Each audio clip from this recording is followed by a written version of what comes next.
তো নাই ক'ত পলাল পৃথিৱীৰ ইমূৰৰ পৰা সিমূৰলৈকে বিচাৰি হলেও কুলাংগাৰ গান্ধাৰ পুত্ৰ শকুনি তোক আজি হত্যা কৰিম।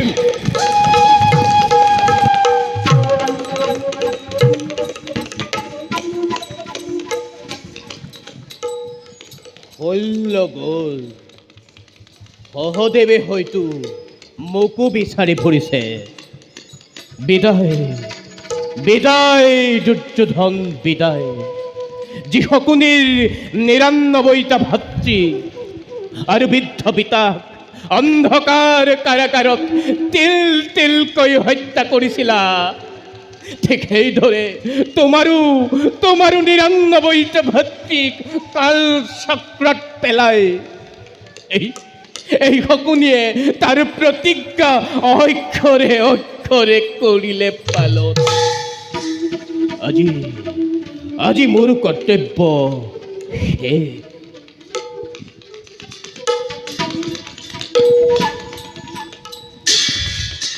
কি চোখ খাই উঠিলা যে? আহা সহদেৱ আহা, ঠিক সময়তে হৈছা উপস্থিত। পূজা শেষ কৰি তোমাৰেই অপেক্ষাত আছিলোঁ। আহা সহদেৱ, আজি এই পুণ্য কুৰুকুলৰ মন্ত্ৰণাদাতা দুৰ্যোধনৰ মাতুল ভাৰতৰ ধূমকেতু মানৱ জন্মৰ প্ৰহেলিকা শকুনিৰ শেষ নিশ্বাসত কুৰুক্ষেত্ৰ সমৰ সামৰণি পৰক, সেই বুলি আত্মসমৰ্পণ নকৰোঁ। প্ৰতিহিংসা পৰায়ণ ক্ষত্ৰিয় ময়ো অসি চালনা কৰিব জানো সহদেৱ। লোৱা অস্ত্ৰ লোৱা। পিতা পিতা জন্মদাতা, শত্ৰু শোণিতেৰে ৰাঙলী মোৰ জীৱনৰ ৰঙা জপাবাহী, তোমাৰ পদ পদ্মত পুনৰ কৰিলো স্বৰ্গা। দুৰ্যোধন, ধৃতৰাষ্ট্ৰ, গান্ধাৰী,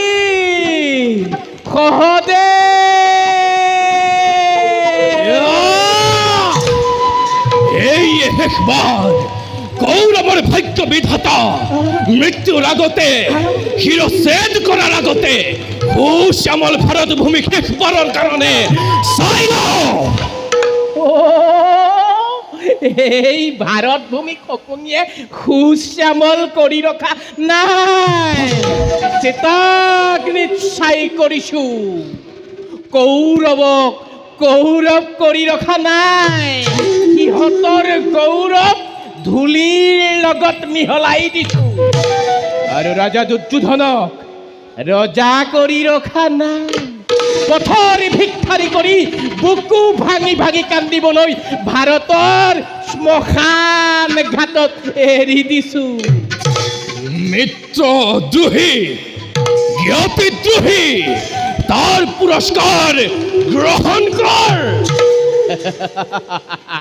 সহদেৱ, যি শকুনিয়ে ৯৯টা ৰাজভাতাক মৃত্যুদণ্ড দিয়াব পাৰে, সেই শকুনিয়ে মৃত্যু গ্ৰহণ কৰিব পাৰে। সহদেৱ, আজি মোৰ মুক্তি, আজি মোৰ মৃত্যু নহয় সহদেৱ, আজি মোৰ মুক্তি।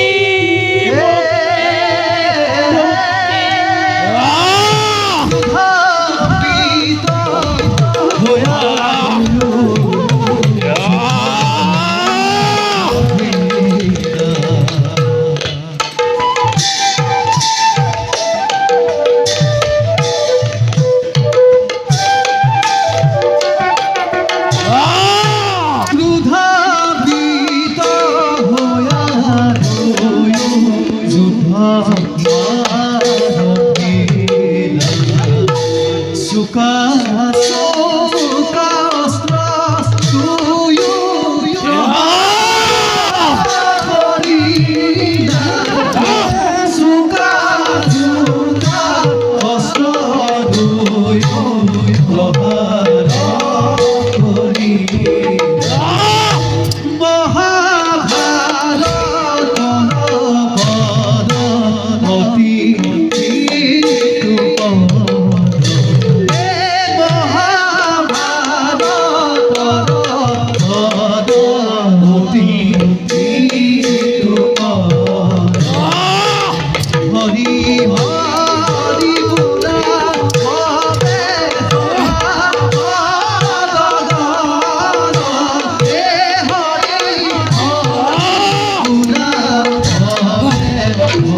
সৰ্প